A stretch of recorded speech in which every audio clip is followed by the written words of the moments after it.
로마 1장 4절 같이 읽습니다.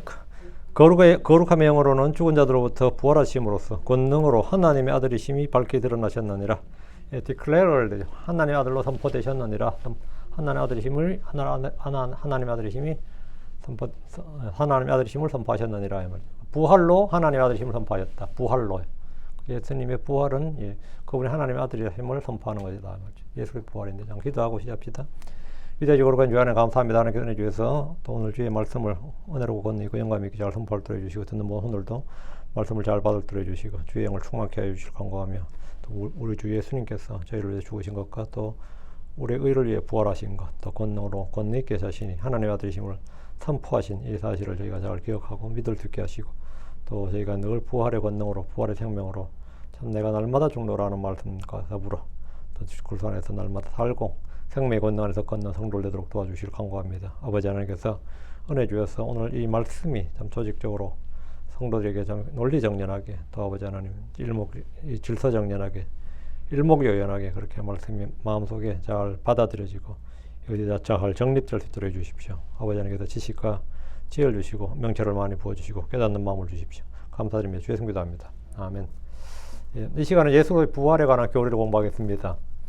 기독교 신앙의 근본 교리 중에 단연 핵심이 십자가에 대해 소개 죽음과 부활의 교리입니다. 우리가 이제 기독교 근본주의 교리하면 다 예수님에 관한 겁니다. 첫째는 이제 가장 근본주의 교리는 예수님께서 창조주시다 이거예요. 하나님이 창조 신앙이라고 합니다. 다음 하나님께서 창조주 하나님께서 육신을 입고 사람이 되셨다. 그게 성육신 신앙입니다. 처녀 탄생 성육신 신앙. 말씀이 육신이 되셨다. 예수님은 그걸 하나님이셨다. 하나님께서 우리의 죄로 성경 기록대로 우리의 죄를 위하여 죽으셨다. 죽은 거는 표적이 아니에요. 성경 기록대로 우리의 죄를 대신하여 대속의 죽음이셨다. 이게 근본 교리입니다. 다음에 그 죽으신 예수님이 죽었다. 그럼 끝이 아니고 성경 기록대로 셋째 날에 부활하셨다. 우리의 의를 위해 부활하셨다. 여기 네 번째입니다. 그 예수님께서 우리를 데리러 다시 오신다. 재림신앙이죠. 예수 그리스도 이게 이제 기독교의 핵심 5대 근본 교리라고 그래요. 흔히 신학교에서 흔히 5대 근본 교리라고 그러고 다음에 이제 우리가 믿는 게 이제 하늘과 지옥의 문자적 실제성. 하늘과 지옥은 상징이나 이런 게 아니라 비유가 아니라 문자적, 지리적, 공간적으로 하늘에 이 땅 속에 하늘과 지옥이 있다. 문자적 literal hell and heaven 이것. 다음에 우리에게 가장 중요한 교리 7번째는 성경의 모성입니다. 하나님의 말씀은 오류 없는 완전한 하나님의 말씀. 처음에 영감으로 주신 말씀이 지금까지 그대로 보존되어 있다. 이 성경은 절대 무하다. 이렇게 하면 이제 저희 교회가 믿는 7가지 근본주의 펀더멘털 트루스가 되는 거죠. 오늘은 지난 시간 십자가의 죽음에 대해서 했고 오늘은 부활의 교리인데 예수님께서 우리의 죄를 대신해서 죽으셨다는 대속의 진리는 우리의 죽음, 저주, 형벌, 심판, 지옥의 문제를 깨끗하게 해결하는 교리입니다. 예수님의 부활은 우리의 의와 영원한 생명 하나님의 아들로서의 삶을 가능하게 합니다. 부활의 교리는 신약성경 기초 교리이며 신약성경에만 우리가 104번이나 언급되는 만큼 중요성은 아무리 강조도 지나치지 않습니다. 역사상 수많은 종교가 존재했지만 기독교는 살아있는 창시자를 가진 유일한 종교입니다. 너희 종교의 창시자는 지금 살아있느냐 죽었느냐 그러면 불교도들한테 석가모니 살아있어야 죽어 있어요. 유림들에게 공자는 살아있어야 죽어 있어요. 노장사상 할 때가 도교에서 노자나 장자는 살아있어야 죽어 있어요. 걔들 장자 살았다 그러더라고요. 부활의 교리는 신약성경의 기초인데, 신약성경인데, 우리는 뭐냐? 살아있는 창시자를 가진 유일한 종교다. 불교의 창시자 붓다는 죽었습니다. 힌두교, 브라마는 죽었습니다. 무슬림의 창시자 모하메드는 죽었습니다. 유교의 시조인 공자는 죽었습니다. 도교의 창시자 노자나 장자도 죽었습니다. 이 세상의 종교 창시자들이라 불리는 사람들은 모두 자신의 무덤을 가지고 있고 그 무덤에 묻혀서 썩었습니다. 그러나 기독교의 자랑과 영광은 바로 비어있는 무덤에 있습니다. 예수님께서 다시 살아나시기 때문입니다. 십자가 위에서 예수님께서 모든 일을 다 마치셨습니다. 그분은 우리의 구원을 위해 필요한 모든 일을 다 이루셨습니다. 만일 십자가 위에서 죽으신 예수님께서 무덤에서 다시 살아나지 않으셨다면 다소 어려운 말처럼 우리는 모든 사람 가운데 가장 비참한 자들일 겁니다. 이는 우리가 여전히 죄들 가운데 있기 때문이고 우리는 길을 잃었으며 영원히 잃어버린 바 되었기 때문입니다.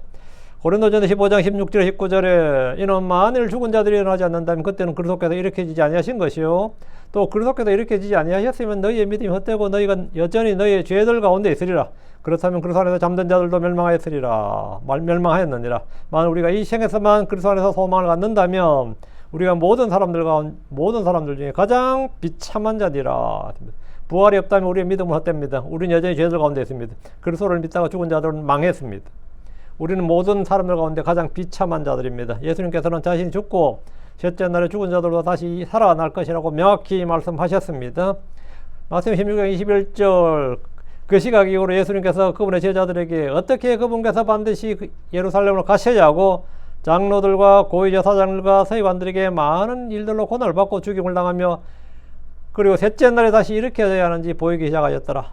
주님께서는 자신이 죽기 전에 어떻게 죽는지 어떻게 부활한지를 보이셨다고, 어떻게 고난을 받는지를 구체적으로 보이셨고 그것이 문자적으로 성취되지 않으면 예수는 그리스도가 아닌 거죠. 만일 부활이 사실이라면 예수님께서는 진정한 하나님의 아들이시고 그분의 모든 말씀과 사역은 진리임이 증명됩니다. 이것은 다른 모든 기적들이 서거나 넘어지는 기반이 되는 기적입니다. 만일 이 가장 위대한 기적이 사실이라면 성경이 증언하는 다른 모든 기적들도 믿는 것은 쉬운 일이 됩니다. 이 시간에 예수로의 부활이 왜 기독교 신앙의 절대적인 핵심인지, 그 역사적 사실성을 뒷받침하는 증거들은 무엇인지, 구약 성경에 어떻게 예언되어 있는지, 부활의 교리적 신학적 중요성 무엇이고 오늘날 그리스도인들에게 어떤 진리와 삶의 변화를 가져다 주는지에 대해서 성경을 찾아 공부할 겁니다. 예수로의 부활은 기독교 신앙에서 선택사항이 아니라 그 존재 자체를 규정하는 핵심입니다. 부활이 없다면 기독교는 단순히 윤리강령이나 철학적 사상이나 여러 종교들 중에 하나에 불과할 것이고 역사 속에 사라진 수많은 종교와 다를 바가 없을 겁니다. 부활이 없이는 아무것도 성립될 수 없는 근본적인 이유들은 다음과 같습니다. 첫째, 복음의 핵심과 구원의 완성이 부활입니다. 부활은 복음의 핵심이고 구원의 완성이다. 복음은 단순히 예수님께서 죄인들이 죽으셨다는 것만이 아니라 죽으시고 성경 기록대로 셋째 날이 다시 살아나셨다는 것까지가 복음입니다. 고린도전서 15장 3절 4절에 이는 내가 또한 받은 것을 무엇보다 먼저 너희에게 전달하여 했으니 그것은 그리스도께서 성경 기록들에 따라 우리의 죄들로 인해 어떻게 죽으셨는지 또 그분께서 묻히셨는지 그리고 성경 기록들에 따라 그분께서 셋째 날에 다시 살아나셨는지를 전하였노라. 사도 바울은 내가 받은 걸 전했다. 계시로 받은 걸 전했다는 거죠. 계시로. 하나님의 계시로 자신이 받은 것을 먼저 너희에게 전달했는데 그것은 그 계시로 받은 게 뭐냐 이거예요. 그리스도께서 성경 기록대로 우리의 죄들 인해 어떻게 죽으셨는지, 어떻게 죽으셨어요? 성경 기록대로 죽으셨는데 어떻게 죽으셨느냐 이거예요. 고난을 받고 채찍에 맞고 창에 찔리고 십자가에 못 박혀서 높이 달려 죽으셨다고. 또 그분께서 묻히셨는지, 어떻게 묻히셨는지 쫙 나오죠. 그리고 성경 기록들에 따라 중요하니까 성경 기록들에 따라 그냥 하면 아무 의미가 없고 성경 기록들에 따라 그분께서 셋째 날에 다시 살아나셨는지를 전하였노라. 그걸 전했어요. 이것을 기억하고 헛되이 믿지 아니하였으면 너희가 그 복음으로 구원을 받았느니라 했습니다. 이게 구원의 복음이, 구원의 완성이 부활이라고. 만일 그리스도께서 부활하지 않으셨으면 그분의 죽음은 단지 비극적인 순교자의 죽음에 불과했을 겁니다. 죄의 사건 사망이므로 죄 없는 분이 죽으신 것은 의롭지 못한 죽음이 됩니다. 그러나 부활은 그분의 죽음이 우리의 죄를 대속하는 완전하고 유효한 희생물이었음을 하나님께서 인정하시고 받아들이셨다는 증거가 됩니다. 로마 4장 25절에 그분께서 우리의 범법들로 인하여 넘겨지셨으며 이게 십자가의 죽음이고요. 그리고 우리의 칭의를 위하여 다시 일으켜졌느니라. 범법들로 인해서는 십자가는 우리의 범법들을 위한 것이고 부활은 우리의 칭의를 위한 것이다. 그 죄를 위한 것은 뭐냐? 십자가고 의를 위한 것은 뭐냐? 부활이다 이거죠. 즉 부활은 우리가 의롭다함을 얻는 칭의의 궁극적인 확증인 겁니다. 우리가 죄사함을 받고 하나님 앞에서 의로운 존재로 설 수 있는 근거는 예수의 죽음과 그분의 부활에 있습니다. 부활이 없다면 우리 여전히 죄 가운데 있었을 것이고 구원이 이루어지지 않는 미완의 약속에 불과했을 겁니다. 둘째, 부활은 그리스도의 신성을 증명합니다. 부활은 예수로 참으로 하나님 아들이심을 강력하게 증명합니다. 이것은 하나님 아들이 주신 수많은 표적들 가운데 단 하나 꼽으라면 부활이 뭐냐? 내가 너에게 남겨줄 표적, 요나의 표적이라는 이 부활이 이 표적입니다. 로마서 1장 4절 또 거룩함의 영에 따라 죽은 자들로부터 부활하심으로써 권능있게 하나님의 아들이심을 선포하셨느니라. 권능있게 죽은 자들로부터 부활하심에 따라 부활하심으로써 권능있게 하나님의 아들이심을 선포하셨느니라. 예, 제가 이 번역한 게 좀 더 나은 것 같아요. 예, 이거보다. 예. 선포하셨느니라. 어떤 인간도 스스로 죽으면서 다시 살아날 수는 없습니다. 예수님만이 죽음과 무덤의 권세를 깨뜨리고 부활하셨습니다. 이는 그분께서 단순한 인간이 아니라 죽음까지도 지배하시는 전능하심을, 그분의 전능하신 하나님이심을 입증합니다. 부활은 예수님의 모든 기적과 말씀 그리고 자신을 하나님이라고 주장하셨던 모든 선언을 그냥 단순히 주장이 아니라 그것이 증거가 되도록 하는 게 뭐냐, 그것을 확증하는 게 뭐냐, 그게 부활이다. 이거. 결정적 증거지. 대체 부활은 기독교 소망, 성도들의 소망의 근거입니다. 부활이 없으면 당연히 다시 살아난다, 영원히 산다, 이런 건 사실은 예수도 죽었다, 야, 이런 끝이죠. 응? 나는 그리스 철학, 현대, 근대 철학 하면, 야, 너희들 시조인 소크라테스 죽었고, 플라토도 죽고, 아리스토텔레스 죽고, 다 죽었다, 요. 응? 너희들이 말한 너희 시조 다 죽었다고. 근데 우리가 만약 예수 믿는데 예수 부활 안 했다 하면, 야, 그래 봐야 니들이 말하는 그 예수도 죽었다. 그럼 뭐 아무것도 아닌 거죠. 부활만이 뭐냐? 예, 성도들의 소망의 근거지. 부활은 기독교인들의 영원한 소망의 초석입니다. 기초입니다. 우리의 소망은 이 세상 삶의 유한함에 머무르지 않습니다. 우리는 죽음 이후에도 생명이 있음을 믿으며 우리 몸 또한 그리스도의 몸같이 부활할 것임을 확신합니다. 고린도전서 15장 20절은 그러나 이제 그리스도께서 죽은 자들로부터 일어나서 잠든 자들의 첫 열매들이 되셨도다. 첫 열매는 수학의 시작을 알리듯이 그리스도의 부활은 그분을 믿는 모든 자들의 궁극적인 부활을 보장합니다. 이 소망은 죽음의 두려움을 이기게 하고 이 땅에서의 고난과 어려움 속에서 인내하며 살아갈 수 있는 힘을 줍니다. 저희 마을에는 강가에는 전부 다 가수원을 심었는데 산에 있는 밭들은 가수원을 심은 사람이 없어요. 우리 마을 같은 다른 동네가 아니고 우리 마을에서는. 근데 이제 가수원이 손이 된다는 걸 아니까 이제 산을 깎아서 밭이 있잖아요. 산에 있는 밭들도 이제 가수원을 심기 시작하는데 저희 밭을 가기 전에 아파트에서 그 집은 늘 거기 가수원 나무가 묘목이 없었어요. 맨날 고추나 이런 걸 심었지. 그러다 그 집도 결단을 내려서 사과를 심었어. 근데 묘목을 좀 큰 거 사와서 심는 게 아니라 작은 걸 사와서 봐가면서 이렇게 자신도 이제 간을 보는 거야. 잘 될지 안 될지를. 근데 한 6년 만에 작은 묘목을 심었는데 6년 만에 진짜 첫 열매가 열렸어요. 제가 그걸 봐서 첫 열매, 조그만데 진짜 예쁘게 열렸는데 그 첫 열매를 열렸으니까 그 집안 사람들 그 사과를 아무도 안 따죠. 첫 열매니까. 딱 진짜 첫 열매였어요. 근데 그 다음날 어느 따갔어. 근데 내가 그 도둑으로 몰린 거야. 나는 그리고 우리 밭을 그 밭을 지나가니까, 나 안 땄다고. 나도 예쁘다 늘 봤다고 한데, 그 할아버지 자꾸 나보고 의심을 거두질 않는데, 결국 그 불신을 못 풀고 죽었을 거야, 아마. 그 홍모 못이라고. 저는 대충 저도 짐작이 가거든요. 누군지. 그 아파트에 누가. 저는 그 사람이라고 생각해. 근데 서로가 다 의심해. 근데 하여튼, 진짜 예뻤는데, 그 첫 열매가 뭐였냐면, 여기서 사과가 열린다는 거예요. 심었는 사과도, 이게 다른 큰 걸 옮겨오는 게 아니라, 옮겨온 모목이 아니라, 진짜 심었던 사과 나무예요, 그거는. 근데 된다. 그리고 그 집, 거기 전부 다 사과 깔아버렸어요. 그 밭을 다. 꽤 됐을 겁니다. 그게 되니까, 바로 앞에 밭도요. 겨울에 그냥 불도저 갖고 와가지고 싹 밀어버리고 다 사과나무 심더라고요. 예. 그러니까 그게 더 돈이 되니까, 콩 심었고 뭐 해봐 돈 안 되잖아요. 근데 이거 돈이 된다, 이거를. 딱 본 거지. 그러니까 이게 첫 열매라는 게 바로 그런 겁니다. 첫 열매라고 하면, 되는구나. 열리는구나. 이 괜찮구나. 이게 딱 된 거지.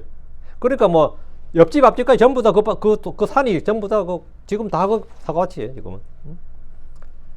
첫 열매는 수학의 시작을 알린다고. 예수님이 바로 뭐다? 첫 열매다. 그리스도의 부활은 그분을 믿는 모든 자들의 궁극적인 부활을 보장합니다. 이 소망은 죽음의 두려움을 이기게 하고 이 땅에서의 고난과 어려움 속에서 인내하며 살아갈 수 있는 힘을 줍니다. 부활이 없다면 우리의 소망은 헛된 꿈일 뿐이고 우리는 가장 절망적인 존재가 될 겁니다. 부활은 다른 종교의 근본적인 차이를 보여줍니다. 어떤 종교도 부활을 말하지 않습니다. 영생도 말하고 한생도 말하고 윤회도 말하고 신선이 된다 별의별 게 다 있어도 부활, 몸의 부활을 말하지 않는다고요. 앞서 이미 언급했듯이 부활은 기독교를 다른 모든 종교와 근본적으로 구분짓는 요소입니다. 세상의 모든 종교 창시자들은 무덤을 가지고 있습니다. 무덤에 갇혀 있어요. 그들의 가르침은 존재하지만 그들 자신은 죽음의 권세 아래에 있습니다. 그러나 기독교는 살아있는 주님, 부활하신 구원자를 섬깁니다. 이것은 단순한 교리적 차이가 아니라 신앙의 본질적 차이를 만들어냅니다. 우리는 과거의 위대한 스승을 따른 것이 아니라 지금도 살아계시며 우리와 함께 하시고 우리의 기도를 들으시는 주님을 따릅니다. 살아있는 그리스도는 우리에게 실제적인 권능과 변화를 가져다 줍니다. 이제 부활의 역사성 진실을 좀 살펴보겠습니다. 네 부활 믿냐? 나도 교회는 다니지만 그런 건 안 믿는다. 저는 어떤 분한테 들었어요. 자기도 교회에 평생 다녔지만 난 휴거 그런 건 안 믿는다고. 그게 상당히 지적인 믿음을 가진 것처럼 이야기하더라고. 상당히 그런 어리석은 황당한 걸 그걸 믿음으로 생각해. 예수의 부활은 단순한 신앙 고백이 아니라 역사적으로 검증 가능한 사실이라는 강력한 증거들을 가지고 있습니다. 비평가들은 수세기 동안 부활을 부정하려 애썼지만 그들의 시도는 늘 실패로 돌아갔습니다. 다음은 부활의 역사적 사실성을 뒷받침하는 결정적인 증거들입니다. 첫째, 비어있는 무덤입니다. 부활에 대한 가장 명백하고 반박하기 어려운 증거는 바로 비어있는 무덤입니다. 마태복음 28장 6절 그분은 여기 계시지 아니하니라 이는 그분께서 친히 말씀하신 대로 일어나셨기 때문이니라. 오라 주께서 누우셨던 곳을 보라. 그건 누가 한 말입니까? 천사들이 한 말입니다. 누가복음 24장 3절 그리고 그들이 안으로 들어갔더니 주 예수님의 몸이 보이지 않더라. 몸이 보이지 않더라. 대체 어디 간 거야? 이 사체가 대체 어디 간 거라고요? 일어나서 나갔다고. 만일 제자들이 예수님의 시신을 훔쳤다면 그들은 왜 목숨을 걸고 부활을 전하다가 순교했겠습니까? 베드로가 만약 사체를 훔쳤다면 자기들도 찜찜하죠. 부활을 어떻게 전해요? 자기들도. 시신을 훔치는 것이 쉬운 일도 아니었습니다. 무덤은 로마 군인들에게 철통같이 경비되었고 큰 돌로 막혀 있었습니다. 제자들이 무력으로 시신을 훔쳐냈다고 주장하기에는 그들의 연약함과 두려움이 너무나도 분명히 기록되어 있습니다. 그들은 예수님이 체포될 때 도망갔던 자들입니다. 또한 로마 당국이나 유대 종교 지도자들이 부활을 부정하기 위해서 할 수 있는 가장 쉬운 일은 예수님의 시신을 제시하는 것이었습니다. 뭐 간단하죠. 저 시체가 여기 있는데 무슨 끊는 거죠. 부활 없는 거지. 그러나 그들은 그렇게 할 수 없었습니다. 무덤은 비어 있었기 때문입니다.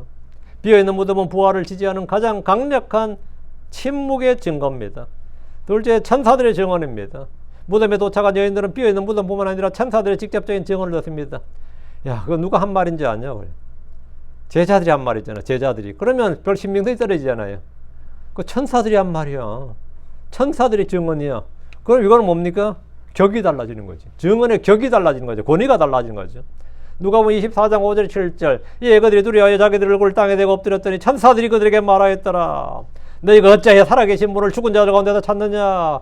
그분은 여기 계시지 아니하고 일어나셨느니라. 그분께서 아직 갈릴리에 계실 때 그분이 너희에게 어떻게 말씀하셨는지 기억하라. 어떻게 말씀하셨는지를 기억하라고. 말씀하시되 사람의 아들이 반드시 죄인들의 손에 넘겨져야 하며 또 십자가에 못 박히고 셋째 날에 다시 일어나야 하리라.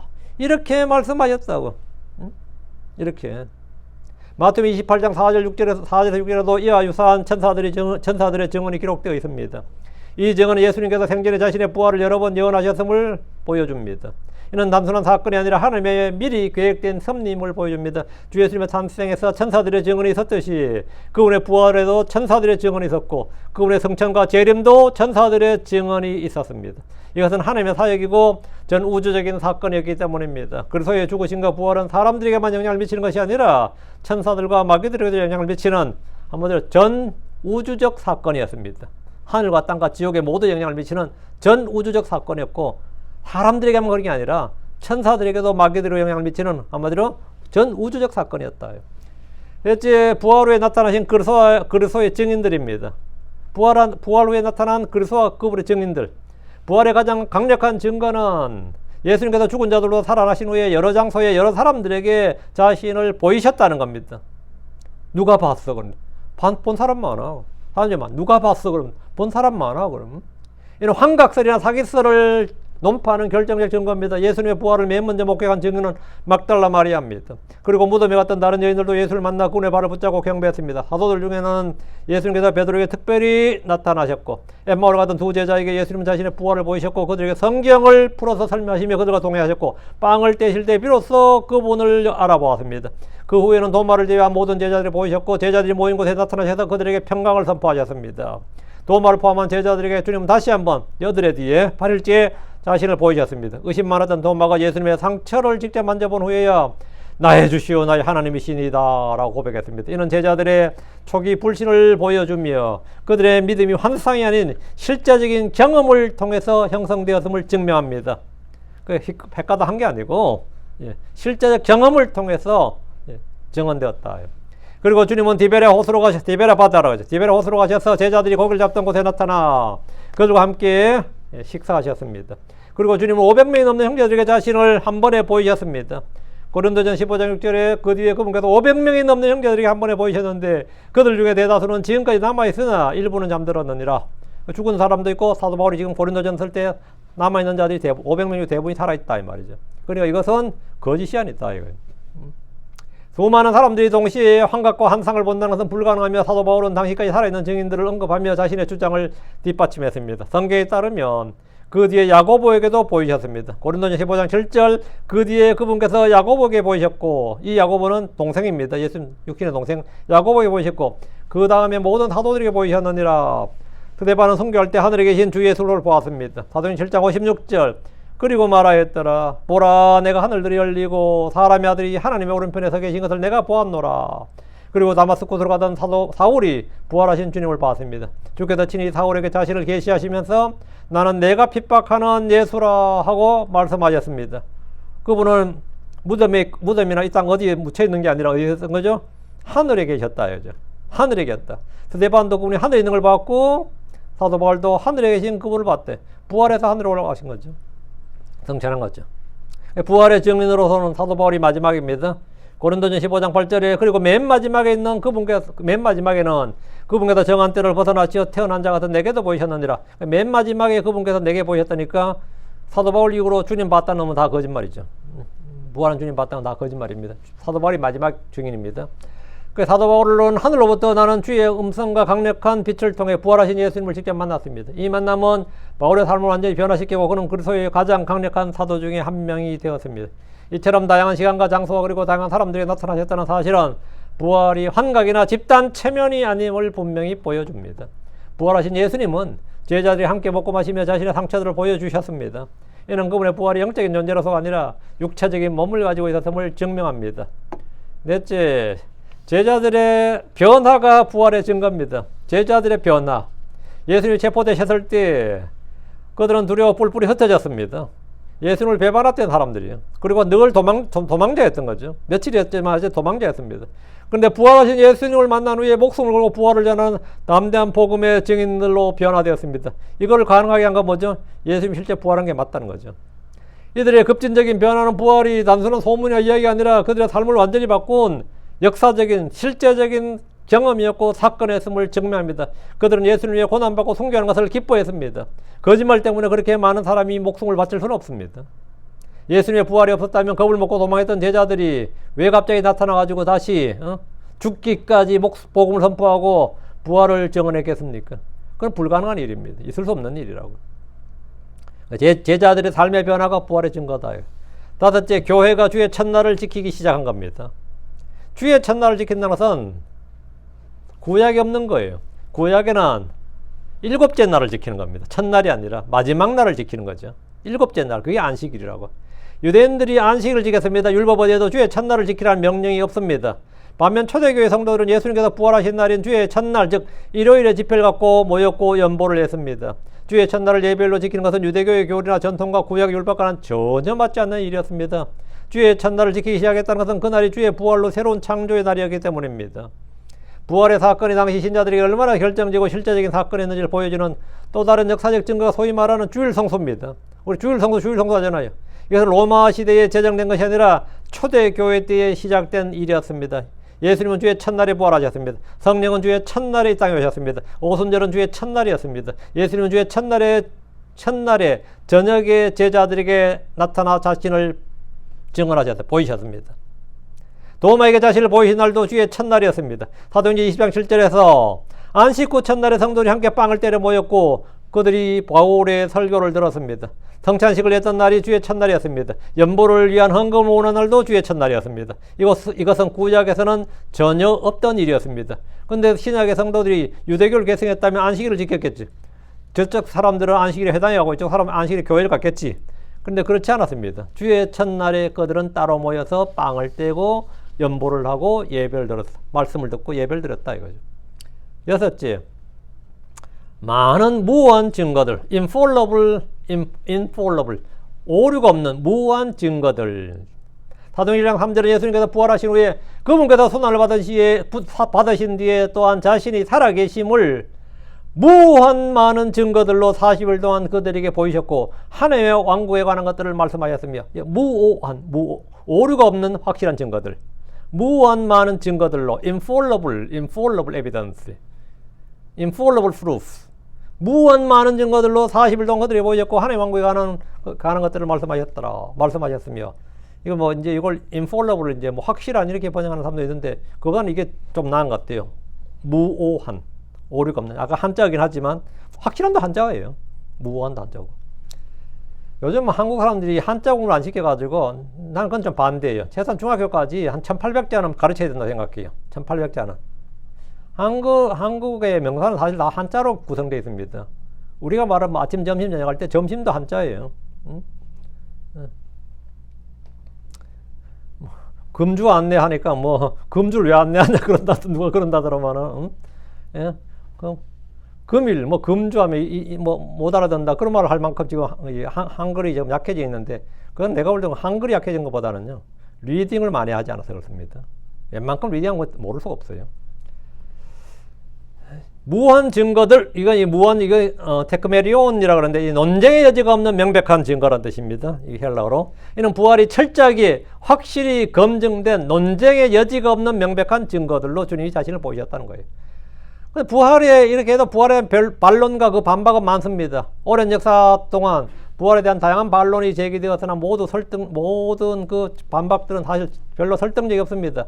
부활을 반박하고 반론을 펼치는 중요한 주장들은 이제 참고로 알아두시기 바랍니다. 첫째는 사기설입니다. 사기설이 뭐냐? 제자들이 시신을 훔쳐갔다는 겁니다. 그리고 제자들이 예수님 부활했다 하고 사기를 쳤다는 거예요. 유대교는 기본적으로 그리스도교입니다. 왜? 오실 메시아를 믿었고 메시아를 기다리고 있었죠. 그리스도의 오심을 기다리고 있었으니까 유대인은 기본적으로 그리스도를 믿었는데, 그 그리스도가 누군지를 모르는데, 야, 우리 예수를 그리스도로 하자. 이 예수를 우리가 그리스도로 그냥 도장 찍자 이거야. 근데 그 일을 누가 했다는 거예요? 사도들이 그 일을 했다. 그게 한마디로 사기쳤다. 이건 뭐냐면 유대인들의 주장이지. 사기설은 유대인들의 주장입니다. 로마 병사들의 엄중한 경비와 큰 돌을 옮기는 물리적 어려움이나 그리고 제자들의 극심한 두려움과 이후의 선교적 삶은 이 주장을 완전히 무효합니다. 베드로가 그 사기를 치면서 한 목숨 바쳤다. 그 겁쟁이가? 그건 말이 안 되는 거죠. 그들이 거짓말을 위해 목숨을 바쳤을 리는 없습니다. 그럼 그거 하니 차라리 갈릴리 바다 가서 고기 잡는 게 낫죠. 다음에 이 서양의 합리주의자들에게 많이 반박된 건 기절설입니다. 예수님 안 죽었다. 예수님 부활한 게 아니라 안 죽었다. 그런 놈들은 밤새도록 한 70대 패고 창으로 한번 찔러봐야 돼. 진짜 안 죽는지. 그 십자에 못 박아가지고 한번 찔러봐야 돼. 그러고도 살면 뭐 진짜 기절설도 맞겠지. 예수님께서 십자에서 죽지 않고 기절했다가 무덤에서 깨어나셨다는 주장인데, 로마 군인들은 사형 집행에 굉장히 능숙한 사람들이었고, 예수님이 창에 찔려서 피와 물이 다 쏟아졌습니다.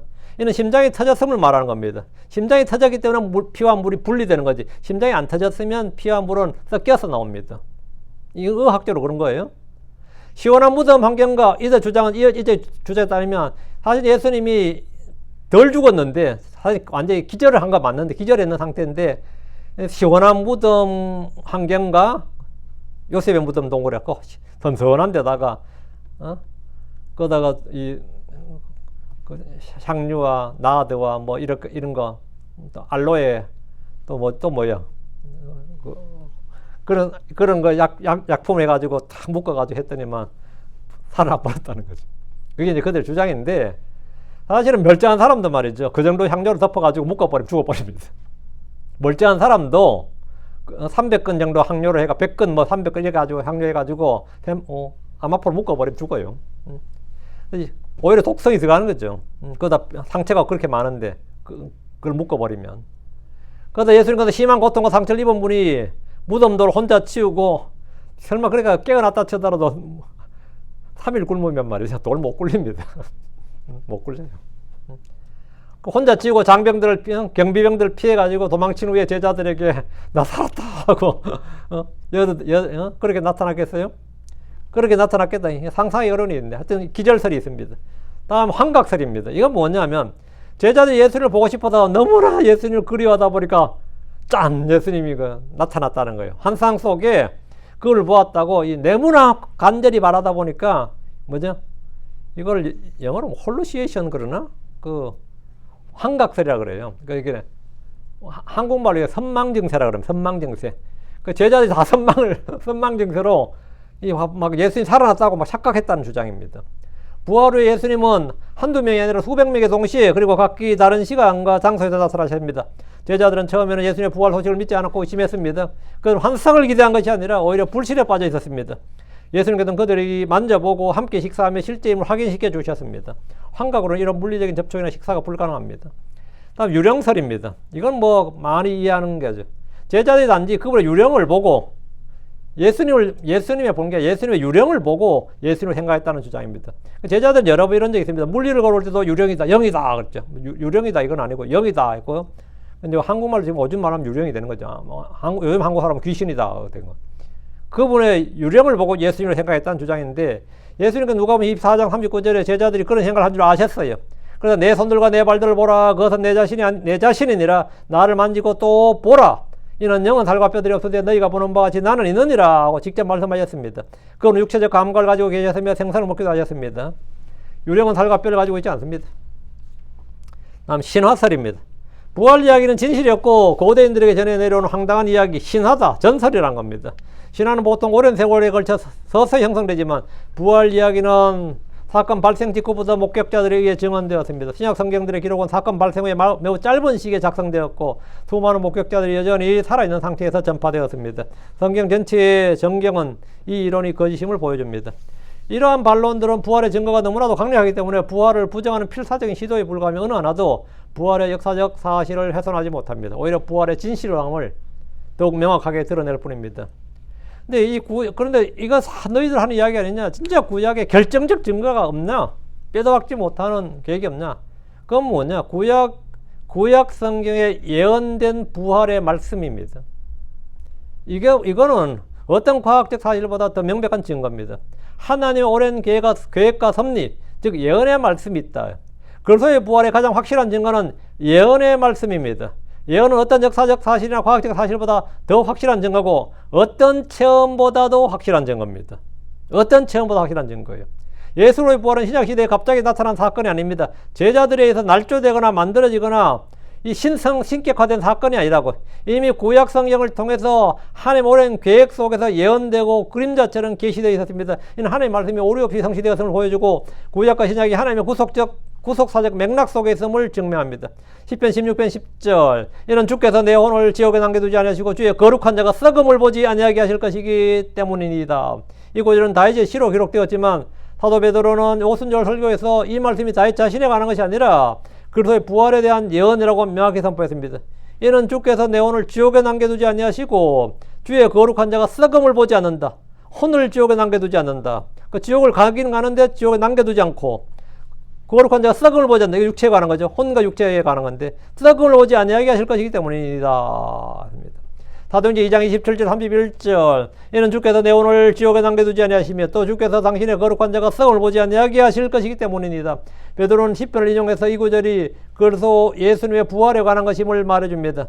여기서 당신의 거룩한 자는 다윗이 아니라 예수님입니다. 다윗은 죽었고 묻혔고 그의 돌무덤은 베드로가 설교하는 그날까지도 예루살렘에 있었습니다. 사도행전 2장 29절 사람들과 형제들이 내가 족장 다윗에 대하여는 너에게 자유로이 말하노라. 그는 죽었으며 또 묻혔느니라. 그리고 그의 돌무덤은 이날까지 우리와 함께 있느니라. 고로 시편 16편 10절은 다윗에 관한 이야기가 아니라고요.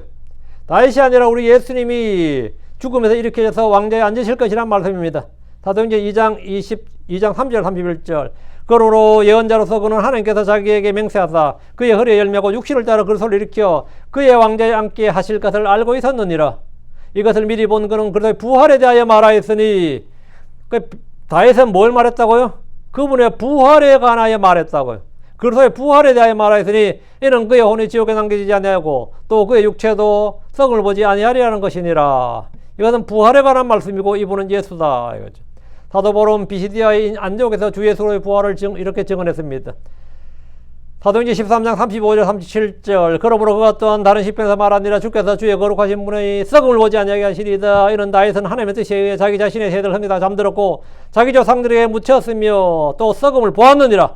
다윗은 죽었고 썩음을 봤다고. 무덤에서 썩었다고. 그러나 하나님께서 다시 일으키신 그분은 결코 썩음을 보지 아니하셨느니라. 뭐죠? 부활하셨다고요. 부활하셨다고. 다윗은 죽어서 썩었지만 그리스도는 썩을 보지 않으시고 부활하셨다 이거예요. 시편 16편 10절의 예언이 예수님한테 성취되었음을 의심 없이 의심할 여지 없이 보여주는 겁니다. 요나의 표정 역시 부활을 예표하는 사건입니다. 예수님께서는 친히 자신의 부활을 구약의 사건에 비유하여 예언하셨습니다. 이는 요나가 고래 뱃속에서 사흘낮과 사흘밤을 잊어서 있었던 같이 그렇게 사람의 아들이 사흘낮과 사흘밤을 땅의 심장부에 있을 것이기 때문이라. 예언자 요나가 물고기 뱃속에서 사흘밤낮을 지낸 후에 살아난 것은 예수님께서 무덤에서 사흘밤낮을 계신 후에 부활하실 것에 대한 직접적인 예표였습니다. 예수님께서 이 표적 외에 다른 표적을 보여주지 않겠다고 하실 만큼 요나 이야기가 자신의 부활을 예언하는 가장 중요한 표적임을 말씀하셨습니다. 요나는 죽었습니다. 바다에 빠져서 지중해에 빠져서 죽었어요. 그 죽은 사체를 고래가 큰 물고기가 삼켰습니다. 그건 고래입니다. 삼켰어요. 그리고 3일 밤 3일 낮을 고래 뱃속에 있었습니다. 그리고 다시 나왔습니다. 나와서 기도를 했어요. 내가 고래 뱃속에서 나와 죽게 기도한다고. 내가 지옥에서 나와 기도한다고. 한글 성경 전부 다 고래 뱃속에서 기도했다 그래. 고래 뱃속에서 기도하면 안 죽었다는 말인데, 안 죽고 고래 뱃속에서 기도를 했다는 말인데, 그럼 지옥에서 어떻게 기도합니까? 그 다음엔 지옥에서 기도했다가 되는데, 고래 뱃속에서 기도하면 지옥에서 기도 못해요. 지옥에서 기도하려면 고래 뱃속에서 기도 못하고, 둘 다 되려면 그게 성립하려면 고래 뱃속에서 나와서 지옥에서 나와서 기도한 겁니다. 그럼 부활한 겁니다. 요나가 만약 요나가 안 죽고 나왔다면 그거야말로 기절설이지. 물 많이 먹어서 기절해 있다가 나온 거 아니에요. 기절설이지. 그럼 예수님도 기절했다 나오면 기절설이 맞는 거죠. 말 같지 않은 소리다 말이죠. 예수님의 죽음과 부활은 우연한 사건이 아닙니다. 주님께서 분명히 이는 요나 고래 뱃속에 사흘낮과 사흘밤을 있었던 같이 그렇게 똑같이 막 그런 식으로 사람의 아들이 사흘낮과 사흘밤을 땅의 심장부에 있을 것이기 때문이라. 정확히 같습니다. 예수님 오는 지옥에 그 몸은 돌무덤에. 그래서 예수님께서 이렇게 말씀하셨는데 자꾸 예수님 말씀보다 더 똑똑한 인간들이 간혹 있어요. 목사님들 중에도 그런 인간들이 있고 크리스천들 중에도 지가 예수님보다 더 똑똑해. 그런 분들 꽤 있어. 자, 호세아 6장 2절에 보면 셋째 날에 살리시리니 표현했습니다. 예언자 호세아 예언 또한 부활의 중요한 단서를 제공합니다. 이틀 뒤에 그분께서 우리를 되살리시리라. 셋째 날에 그분께서 우리를 일으키실 것이요 또 우리가 그분의 눈앞에서 살리로다. 부활이 나오죠. 셋째 날에 그분께서 우리를 일으키실 것이다. 이 구절은 1차적으로 이스라엘의 민족적 회복, 민족적 소생을 예언한 것인데 셋째 날에 그분께서 우리를 일으키실 것이요라는 표현은 그리스도의 셋째 날 부활의 배짱과 영적으로 깊이 관련되어 있습니다. 하나님의 백성을 다시 살리시는 하나님의 권능을 나타내는 이 말씀은 궁극적으로 믿는 모든 자의 대표자이신 예수로 안에서 완전한 의미를 갖습니다. 이사야 53장은 메시아의 고난과 죽음을 너무나 생생하게 예언해서 구약의 복음이라 불립니다. 이 장은 직접적으로 부활이라는 단어를 사용하지 않지만 고난받는 종의 죽음 위에 그가 이사야 53장 11절 주께서 그의 혼을 속죄물로 삼으실 때 그가 자기 씨를 버리니 그는 자기 날들을 길게 하리라. 속죄물로 삼았으면 속죄물이 뭐죠? 속죄물은 죽어야 속죄물이에요. 속죄물은 예수님을 속죄물로 삼았으니까 죽었죠. 삼으실 때 그가 자기 씨를 버리니 죽었는데 뭐 자기 씨를 봐요. 부활이죠. 그는 자기 날들을 길게 하리라. 긴 정도가 아니라 영원이지. 주님은 다시 안 죽으시니까요. 다음 이사야 3장 10절에 그는 자기 씨를 버리라 예언합니다.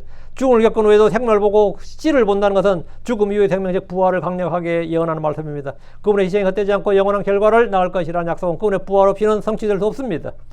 이외에도 욥기 19장 25절 27절에 이는 내가 나의 구속자가 살아계시고 그분께서 마지막 날에 땅에 서시란 것을 알기 때문이라.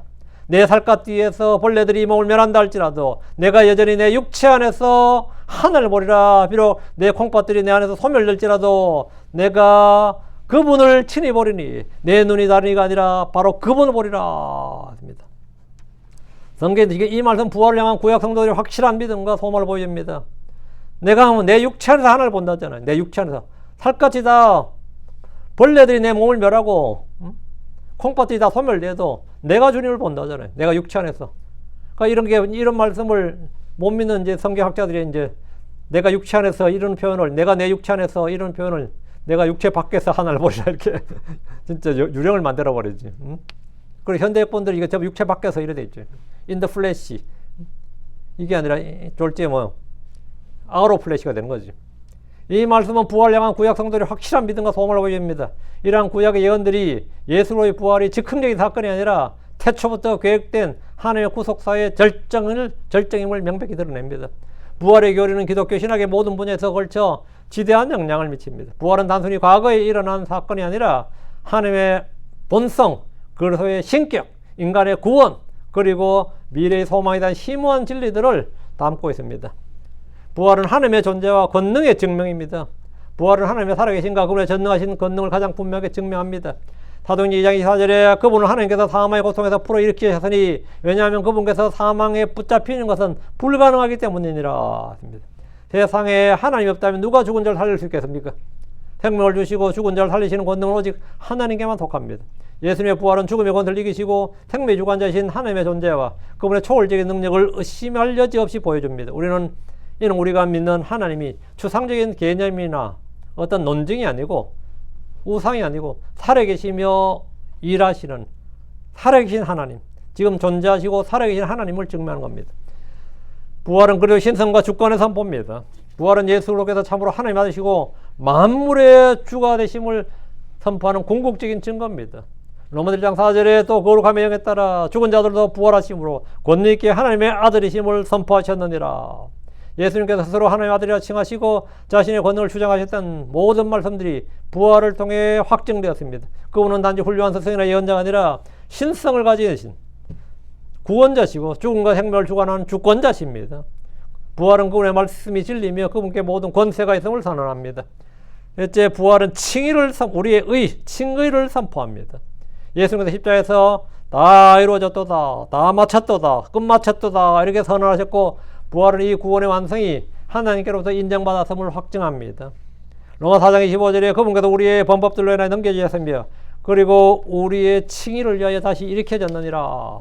그리스도의 죽음은 우리의 죄값을 치르기 위한 것이었고 그분의 부활은 이 대가가 하나님께 온전히 받아들여졌으며 우리가 죄로부터 의롭다함을 받았다는 최종 선고입니다. 만약 부활이 없다면 우리는 여전히 죄에 대한 속죄가 완전했는지 확신할 수 없습니다. 구원은 여전히 불확실한 상태로 남아있을 겁니다. 부활은 우리의 구원이 흔들림 없는 사실임을 보증하는 겁니다. 부활은 죄와 사망에 대한 승리입니다. 부활은 죄와 사망의 권세가 깨어졌음을 분명히 보여줍니다. 지금 현재 이 세상에서 생명은 반드시 죽죠. 모든 생명은 언젠간 반 죽습니다. 우리가 눈에 보이는 모든 생명은 아무리 쇳덩어리도 말이죠. 산화된다. 산화가 뭐죠? 산화가 썩어가는 겁니다. 산화라는 게 쇠가 썩는 게 산화예요. 금도 썩습니다. 다 썩어요. 이걸 이제 생자필멸이라고 그래요. 산 것은 반드시 죽는다. 멸한다. 생자필멸. 이게 이 세상의 법칙입니다. 근데 부활은 반드시 뭐냐? 그리스도 안에서 죽은 모든 것은 뭐다? 반드시 산다. 그리스도 안에서 죽은 자는 뭐라고요? 반드시 살아난다. 그게 부활이에요. 그게 사자 필생이죠. 죽은 자는 반드시, 그러니까 산 자가 안 죽을 수가 없는 것처럼 이 세상에서 산 자가 안 죽을 수가 없다면 그리스도 안에서 죽은 자는 안 살 수가 없다. 못 살 수가 없다. 이게 부활이라고요. 부활은 뭐냐? 사자 필생이에요. 죽은 자는 반드시 살아난다. 제가 보통 이거 죽기 전에 그 병문안 가면 제가 이야기 하거든요. 지금은 생자필멸이고 그래서 이제 곧 돌아가시는 거고 이제 죽으시면 사자필생이라 그래요. 죽음이 사망이 생명에게 삼켜진 바 되리라. 사망이 생명에 삼켜진. 지금은 생명이 다 사망에 삼켜지고 있는데 그날은 사망이 생명에 삼켜진다고. 사망이 생명에 삼켜진다고. 부활은 죄와 사망의 권세가 깨어진 사건이라고요. 로마 6장 9절 11절 그리스도께서 죽은 자들도 일으켜지셨으므로 더 이상 죽지 아니하고 사망이 더 이상 그분을 지배하지 못하는 줄 우리가 아노라. 이는 그분께서 죽으신 것은 친히 죄에 대하여 한번 죽으신 것이로다. 그러나 그분이 살아계시는 것은 친히 하나님께 대하여 사시는 것이라. 이와 같이 너희도 너희 자신을 죄에 대하여는 참으로 죽은 자요 예수로 우리 주를 통해 하나님께 산 자로 여길지어다. 예수로께서는 죄를 알지 못하시더나 우리의 죄를 짊어지시고 죽으셨습니다. 그러나 죽음은 그분을 붙들어 둘 수가 없었습니다. 그분의 부활은 죄의 궁극적인 결과인 사망을 물리치셨음을 의미합니다. 이제 믿는 자들은 더 이상 죄와 사망의 노예가 아니라 종이 아니라 그리스도 안에서 새로운 생명을 얻게 되었습니다. 승리자가 된 겁니다. 궁극적인 승리를 쟁취한 거다. 부활은 궁극적인 승리입니다. 죽음을 정복한 승리죠. 부활은 믿는 자의 미래를 보장합니다. 믿는 자의 미래, 믿는 자의 그 부활을 증명한다. 보장한다고요. 그리스도의 부활은 단지 과거 역사적 사건이 아니라 믿는 모든 자의 미래에 대한 확실한 약속입니다. 고린도전 15장 20절에 23절 그러나 이제 그리스도께서 죽은 자들로부터 일어나사 잠든 자들의 첫 열매들이 되셨도다. 이는 사망이 사람에 의해 온 것 같이 죽은 자들의 부활도 사람에 의해 오느니라. 한 사람 아담을 통해서 온 세상에 사망이 맺고 한 사람 예수를 통해서 온 세상에 생명이 만다. 부활도 사람에 의해 오느니라. 이는 아담 안에서 모든 사람이 죽는 것 같이 그리스도 안에서 모든 사람이 살게 되리라. 그러나 각 사람이 자기 자신의 차례대로 되리니 그리스도께서 첫 열매들이요 그 다음은 그분께서 오실 때에 그리스도께 속한 사람들이니라. 예수님은 부활하신 자들의 첫 열매가 되셨습니다. 이는 그분을 따르는 모든 이들 또한 언젠가 몸의 부활을 경험하게 될 것임을 보장합니다.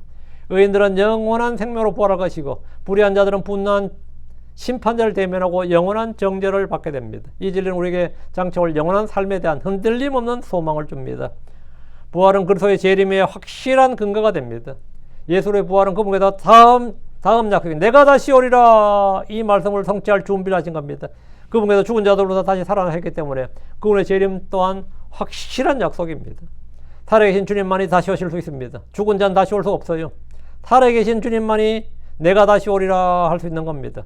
부활은 그리스도의 재림과 최종적인 승리에 대한 우리의 기대를 더 확고히 하는 겁니다. 그럼 부활이 현재 크리스천들에게 주는 진리는 무엇인가? 변화된 삶의 능력입니다. 예수로의 부활은 과거의 사건에 머무르지 않고 오늘날 우리 그리스도인의 삶에 강력하고 실제적인 영향을 미칩니다. 내가 그리스도의 부활을 믿는다면 부활은 우리에게 살아있는 소망과 능력을 제공하고 우리의 정체성과 삶의 방향을 재정의합니다. 죄와 죽음에 대한 자유와 승리를 선포하는 게 부활입니다. 그리스도의 부활은 우리가 더 이상 죄와 사망의 권세 아래 있지 않다는 진리를 선포합니다. 우리가 그리스도와 함께 십자가에 못 박혔고 그분과 함께 다시 살아났기 때문입니다. 예수가 부활했는데 뭔 소리냐? 이 한마디로 죄와 사망은 다 끝난 거예요. 예수가 부활했는데. 로마서 6장 4절 그러므로 우리가 죽음 안으로 침례를 받아 그분과 함께 붙였나니 이것은 그리스도께서 아버지의 영광을 힘입어 죽은 자들로서 일으켜지신 것 같이 마찬가지로 우리도 생명의 새로움 속에서 걷게 하려 함이니라. 우리가 생명의 새로움 속에 걷는다요. 예수님이 부활했다는 것은 우리를 생명의 새로움 속에 걷게 하려 합니다. 이거죠. 이제 우리는 죄를 위해 살지 않고 하나님을 위해 살도록 부르심을 받았습니다. 부활의 능력은 죄의 유혹을 이기고 죄의 권능을 이기고 하나님께서 기뻐하시는 의로운 삶을 살 수 있는 힘을 공급합니다. 죽음 또한 우리에게 더 이상 최종적인 끝이 아니라 영원한 생명으로 들어가는 문이 됩니다. 새로운 삶의 시작과 영적인 변화가 부활로 시작됩니다. 부활은 우리에게 새로운 생명의 새로움을 가져다 줍니다. 우리는 그리스도 안에서 새로운 피조물이 되었으며 성령님을 통해 거듭났습니다. 이 새로운 생명은 우리가 과거에 제약된 습관과 욕망을 버리고 하나님을 닮아가는 변화받는 거룩한 삶을 추구하도록 이끕니다. 부활의 권능은 우리 안에서 역사하여 우리의 성품을 변화시키고 하나님 뜻에 순종하는 삶을 살 수 있도록 합니다. 부활은 영원한 소망과 담대한 미래를 보증합니다. 부활은 우리에게 흔들리지 않는 영원한 소망을 줍니다. 이 세상 삶은 유한하고 고난으로 가져갈 수 있지만 우리는 부활하신 그를 통해 영원한 생명과 영광스러운 미래를 약속받았습니다. 베드로전 1장 3절에 하나님과 우리 주 예수 그리스도의 아버지께서는 복되시도다. 그분께서 자신의 풍성하신 자비에 따라 긍휼에 따라 죽은 자들로부터 예수 그리스도의 부활로 말미암아 우리를 다시 나가사 산 소망에 이르게 하셨으며 우리를 다시 나가사 산 소망에 이르게 하셨다요. 우리는 영원한 생명의 소망이 있습니다. 부활의 소망이 있다고요. 저 하늘의 복된 소망이 있습니다. 이 소망 우리가 이 땅에서 겪는 모든 슬픔, 고통, 이 상실을 초월하게 합니다. 죽음조차도 우리를 하나님과의 사랑에서 끊을 수 없고 우리는 예수님같이 영광스러운 몸으로 부활하여 영원토록 그분과 함께 살게 될 겁니다. 이러한 확신은 현재 어려움 속에서도 담대함과 평안을 줍니다. 부활은 성령님의 권능과 복음 증거의 힘입니다. 그리스도를 죽은 자들도 이렇게 동일한 권능이 동일한 권능의 성령께서 이제 믿는 자들 안에 거하십니다. 그리고 우리 안에서 일하신다. 빌립보 3장 10절 이것은 내가 그분과 그분의 부활의 권능과 그분의 고난들의 교제를 알고자 함이요 그분의 죽으심에 일치되게 하려 함이니라. 사도 바울은 그분의 부활의 권능을 알기를 원했습니다. 그분의 부활의 권능을 이 권능은 우리에게 세상을 변화시키는 능력과 담대하게 복음을 증거할 수 있는 힘을 부여합니다. 우리는 부활하신 그리스도의 증인으로서 그분의 메시지를 그분의 말씀을 온 세상에 전파하도록 부름받았습니다. 성령님께서는 우리가 이 사명을 감당할 수 있도록 능력을 주시고 인도하십니다. 부활은 예배와 삶의 목적입니다. 우리는 살아계신 주님을 예배합니다. 우리는 죽은 자를 제사하는 게 아닙니다. 살아계신 예수님, 살아계신 분께 예배를 드리는 거죠. 우리의 예배는 과거의 죽은 영웅을 기념하는 것이 아니고 죽은 성현이나 죽은 종교 창시자, 죽은 예언자를 기념하는 것이 아니라 지금도 살아계시고 우리의 삶에 역사하시는 하나님께 드리는 겁니다.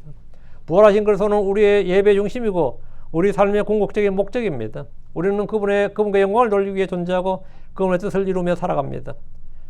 부활은 고난 속에서의 위로와 확신이 됩니다. 이 세상에서 우리는 고난과 역경을 겪을 수밖에 없습니다. 그러나 부활은 우리가 혼자가 아니고 우리의 고난이 헛되지 않음을 일깨워줍니다. 너희는 예수 믿는다면서 너희 신은 죽었냐? 너희 신은 없냐? 우리는 있다 이거. 살아계시고 우리 함께 존재하고 우리 함께 일하시고 우리 곁에 계시고 우리 안에 계시고 그럼 됐지 뭐냐? 응? 뭐가 문제냐고.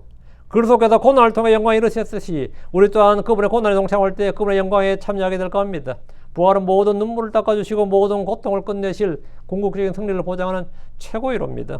주님이 살아계시다. 주님이 부활하셨다. 주님이 부활했다. 이 한마디로 사실은 크리스천의 인생은 말이죠. 다 되는 거죠. 결론입니다. 죽음을 이기신 살아계신 구원자. 이것이 바로 부활의 주이십니다.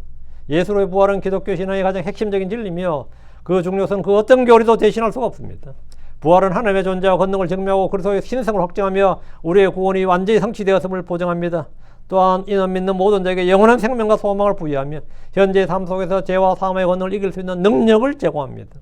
부활은 기도의 권능 외에 세상에서 가장 위대한 권능입니다. 부활은 원자나 수소나 코발트나 또는 우라늄의 권능을 훨씬 능가합니다. 그것들은 파괴하는 권능을 가지고 있지만 부활은 죽은 자들의 생명을 주는 권능을 가지고 있기 때문입니다. 한 무신론자가 죽어서 자신이 결코 다시 살아나지 않을 것임을 확실히 하기 위해서 유언에 한 조항을 넣어서 내 몸은 화장하고 내 죄는 비행기로 가져다가 7바다에 뿌려라 이렇게 명했다고 합니다. 그러나 천년왕이 끝나고 정죄부활 때 나팔 소리가 울려 퍼지면 그 몸은 다시 모여 그리스도 앞에 완전하게 설 겁니다. 이처럼 부활의 권능은 죽음과 무덤의 한계를 초월합니다. 부활은 기독교가 다 서거나 넘어지는 기반입니다. 부활은 기독교의 증거들의 지브롤트고 불신이나 불가지론, 무신론의 워털루다. 여기 미국 사람들 주로 하는 말인데요. 전쟁에 비교한 거죠. 그리스도께서 다시 살아나시기 때문에 물질주의나 공산주의나 무신론 같은 죽음의 철학들은 반드시 무너질 겁니다. 오늘 가장 강력한 정복자는 죽음이고 그는 땅을 가로질러 나가고 이 온 세상에 지구촌을 가로질러 참호를 파고 죽은 자들을 채웁니다. 그러나 부활은 더 큰 권능입니다. 왜냐하면 그것은 무덤의 권능을 깨뜨리기 때문입니다. 사망아 너희 쏘는 것이 되냐? 이거죠. 무덤아. 주님께서 이 말씀하신 이 말 그대로요. 오늘 우리는 의기양양하게 말씀할 수 있어요. 오 사망아 너희 쏘는 것이 어디 있느냐? 오 무덤아 너의 승리가 어디 있느냐? 우리는 부활하신 구원자를 섬깁니다. 그분은 오늘날 세상에 살아계십니다. 전투하는 교회의 머리 대신 정복하신 그리스도와 함께 앞으로 나아갈 때 우리는 승리는 우리의 것입니다. 부활하신 그리스도께서 우리의 몸 안에서 자신의 삶을 사심으로 다른 사람들이 그분께 살아계심을 인식하게 되기를 간절히 바랍니다. 부활의 진리 안에서 우리는 영원한 소망과 능력을 가지고 살아갑니다. 이 살아있는 진리가 우리의 모든 삶을 지배하게 되기를 소망합니다. 이 부활의 권능이 우리의 권능이 되고 부활의 생명이 지금 우리가 살아가는 영적인 생명이 됩니다. 오늘은 여기까지 하겠습니다. 오늘은 그리스도의 부활에 대해서 양이 핵심 주제를 다루다 보니까 양이 좀 많습니다. 하겠습니다. 위대하시고 거룩한 주 안에 감사합니다. 하나님께서 주에서 주의 말씀을 선포했습니다. 선포된 모든 말씀들이 성도들에게 잘 전달되게 하시고 듣는 모든 성들도 은혜가 차고 넘치게 해주셔서 모든 성도들이 우리 주 예수 그리스도의 죽음을 알 뿐 아니라 또 그분의 부활을 알고 있고 또 믿고 있습니다. 이 믿음이 참된 믿음이 되고 살아있는 믿음이 되고 구원하는 믿음이 되고 아버지 체험하는 믿음이 되고 권능 있고 역사하는 그런 믿음이 되게 하셔서 아버지 모든 성도들이 참 부활의 권능으로 부활의 생명으로 이 땅에서 승리하며 살아가는 성도들 되도록 도와주시고 아버지 여러 가지 값진 체험들이 차고 넘치게 하여 주시길 간구합니다. 전능자주 하나님, 저희가 이 땅에서 참 나는 날마다 죽노라는 그런 고백을 하지만 또한 우리 주 예수님을 날마다 생명을 덧입고 살아갑니다. 전능자주 하나님 복을 주셔서 이 진리에 대한 조명, 계시를 넘치게 해주시고 더 많이, 더 깊이 깨닫게 해주시고 진리가 더 풍성하게 저희 속에서 효과적으로 역사하게 해주시길 간구드립니다. 아버지 하나님, 이 말씀을 들은 모든 혼들에게 복을 주시고 말씀을 거듭해서 반복해서 또 듣고 또 생각하고 더 깊이 생각할 수 있게 하시고 읽고 다시 읽을 수 있도록 그래서 이 말씀이 마음판에 새겨지게 하시고 단단히 박힌 목과 같이 빠져나가지 않게 해주시옵소서. 아버지 하나님 도와주십시오. 말씀이 살아서 역사하고 믿는 자한테 효과적으로 일한다는 말씀대로 살아있고 건너있는 그 말씀이 아버지 믿는 모든 자들에게 삶으로 열매로 행위로 또 입술의 열매로 또 아버지 여러 가지 선한 증거들과 체험들로 나타나게 해주시옵소서. 감사드립니다. 주의 성기도합니다. 아멘.